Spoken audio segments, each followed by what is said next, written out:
Hey guys, I wanted to do a quick review of this WEN generator, 2000 watt inverter generator. I've had the unit for about 4 months. I've got 70 hours on it. I've been using it to power the little teardrop camper in my previous videos. It's been a great little generator. I purchased it off Amazon for $430. I've got 70 hours on it now, haven't had any issues. It's been a really solid machine. Wanted to just do a quick review for you, show you some of the features. So it's got a couple AC outlets on it. It's got a USB import as well. So anyways, I put about 70 hours on this. As you can see here, I added this. This hour gauge does not come with it. It's actually an hour gauge and a tachometer. I threw it on there so I can tell from a service standpoint my service intervals.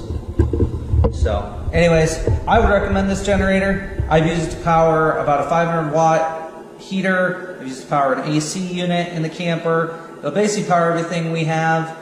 It'll also power the small microwave and also the microwave and small coffee maker we have. So I'm going to open up this garage door and fire it up, let you guys hear it run.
Alright guys, if you've got any questions, comments, put them below. I'll be more than happy to answer any questions you have.